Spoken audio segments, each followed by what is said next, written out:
Nos anos 90, o mundo era radicalmente diferente. Antes do smartphone e antes da internet, a realidade parecia mais sólida. Distorcer e manipular informações era o privilégio de algumas poucas corporações jornalísticas. Essas corporações veiculavam as versões da realidade mais próximas dos seus próprios interesses. Ainda assim, o falseamento puro e simples da realidade era muito mais raro. Embora houvesse uma disputa sobre as interpretações da realidade, ainda havia um consenso tácito sobre o que era e o que não era real. Essa é a história de um astrólogo que viu os astros se alinharem para que ele fosse capaz de destruir esse consenso e, junto com ele, a própria realidade. Com vocês, o astrólogo Olavo de Carvalho. E o fato de que existe também, por exemplo, uma correlação entre certas posições planetárias e outros fenômenos da ordem humana, como por exemplo a escolha de profissão, isso é um ponto que está absolutamente assentado.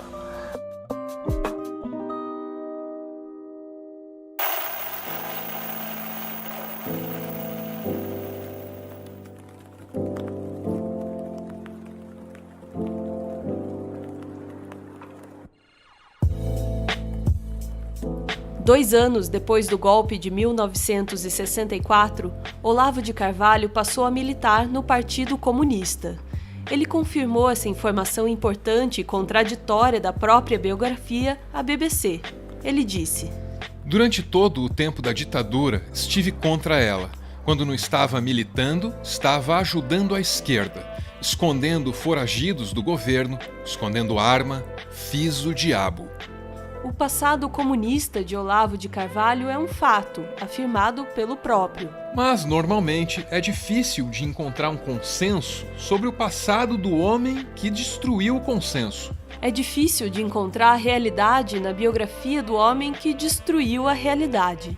Sabe-se, por exemplo, que Olavo de Carvalho foi internado, nos anos 70, numa clínica psiquiátrica em São Paulo, mas não se sabe em que condições ele saiu de lá. O jornalista Renato Pompeu, já falecido, esteve internado com Olavo e ele relatou: Conheci o Sr. Olavo de Carvalho em 1974 ou 1975, quando éramos internos do Instituto de Psiquiatria Comunitária no Itaim Bibi.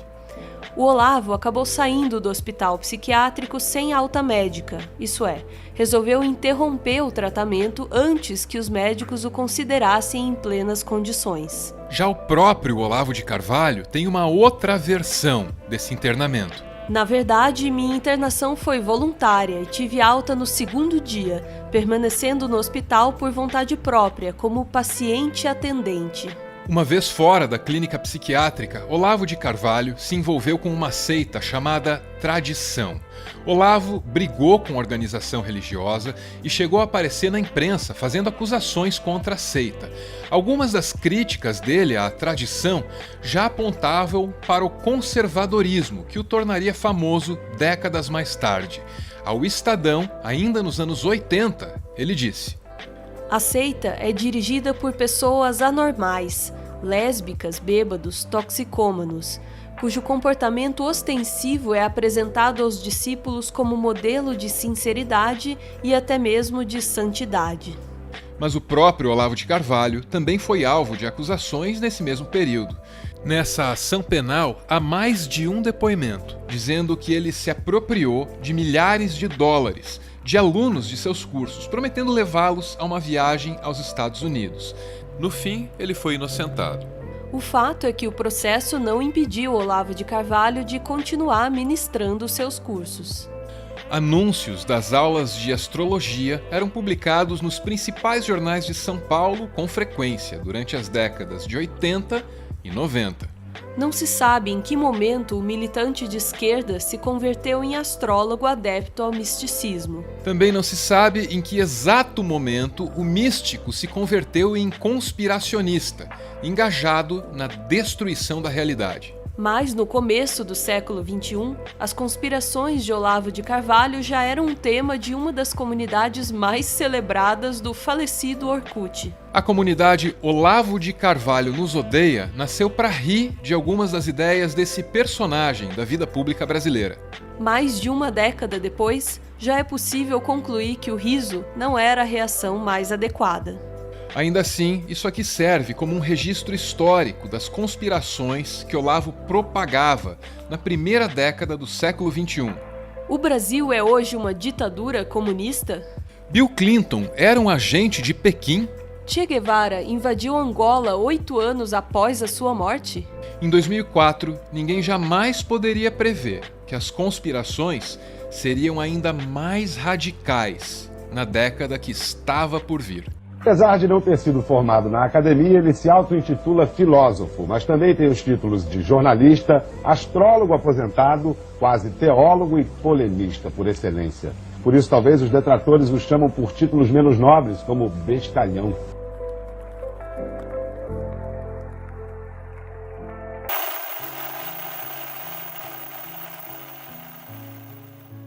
Olavo de Carvalho, que tinha se dedicado à defesa da astrologia em décadas anteriores, entrou nos anos 10 do século XXI contestando o heliocentrismo. Uma carta de Alexander von Humboldt que dizia o seguinte: olha, nós todos sabemos que não existe a menor prova do sistema copernicano, do sistema heliocêntrico.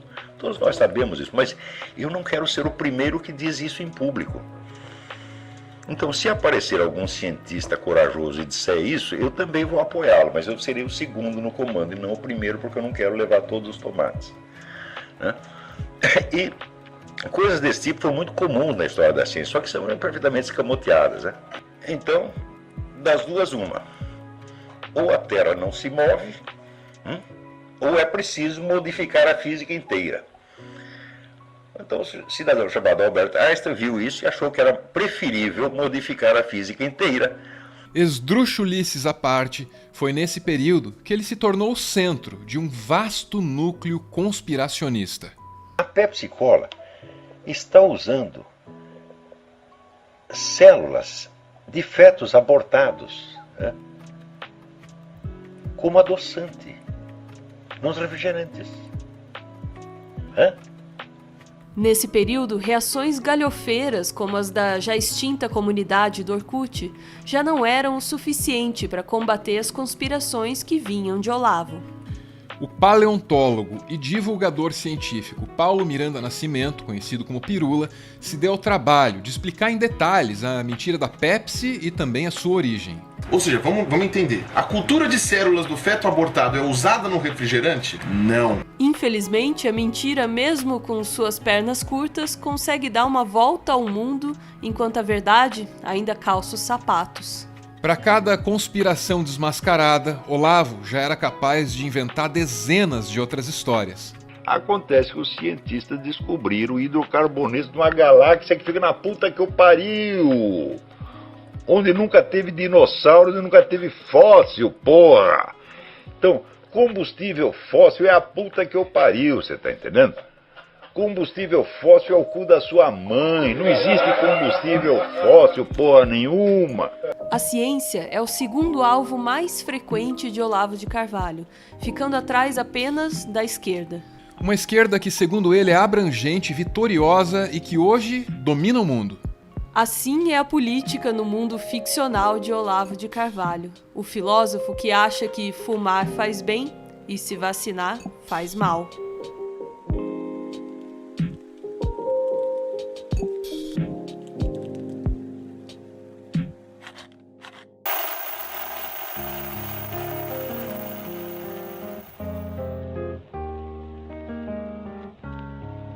Ninguém se dedicou tanto ao estudo da narrativa quanto Umberto Eco. Está nesse italiano uma ideia fundamental para entender como Olavo de Carvalho trabalha e como ele conseguiu tornar o Brasil um escravo das suas ficções.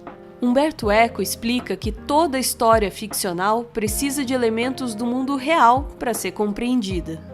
O mais fácil é explicar isso com um exemplo. Esse livro aqui se chama Revolução dos Bichos.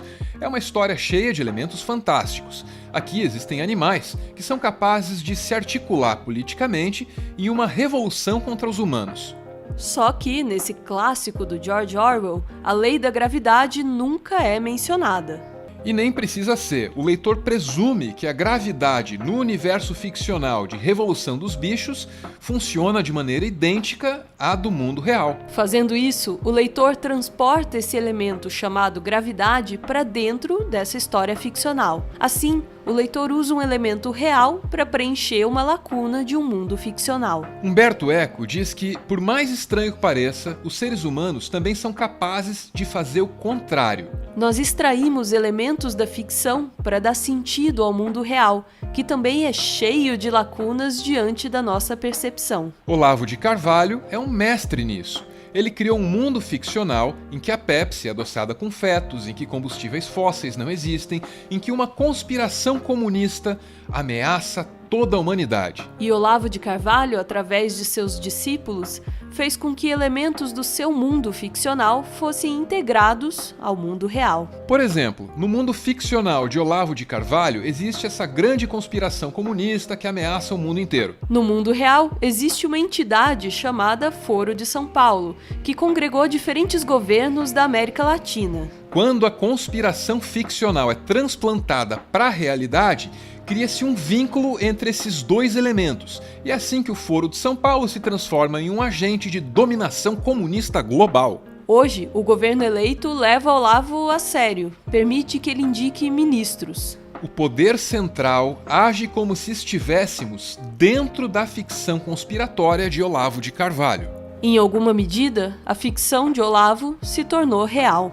Mas Olavo jamais teria sido capaz de fazer isso sem os seus discípulos fiéis.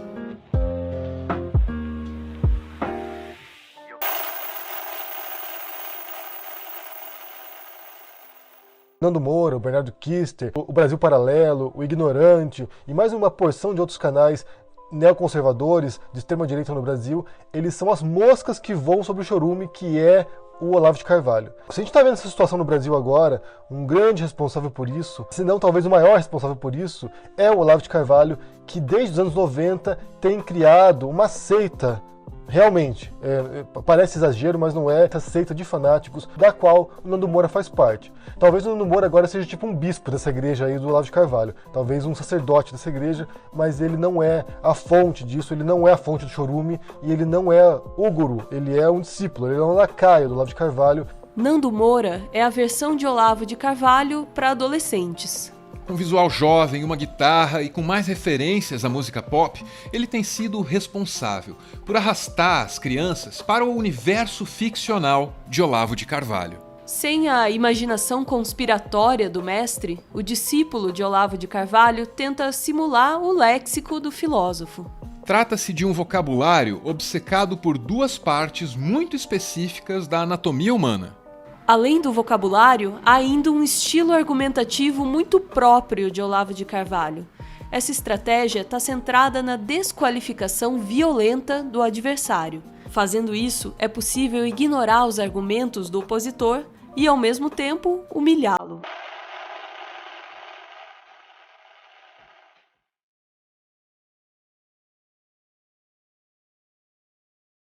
Você agora vive no mundo ficcional de Olavo de Carvalho. A política se tornou impossível, porque agora ela está subordinada aos insultos e aos palavrões com os quais Olavo concebeu esse mundo. Olavo de Carvalho faz declarações grandiloquentes a respeito de si mesmo. Ele diz ser o parteiro da nova direita brasileira.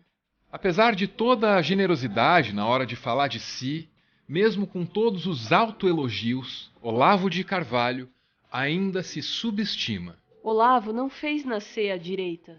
Pelo contrário, ele a matou. Matou na medida em que subordinou a direita às suas conspirações, às suas fantasias persecutórias. Olavo afastou essa vertente política de seus valores históricos. Mas Olavo fez nascer algo muito maior. Olavo fez nascer uma ficção distópica no lugar deixado pela realidade que ele destruiu. A questão aqui é: Como você vai sobreviver dentro desse pesadelo, hein?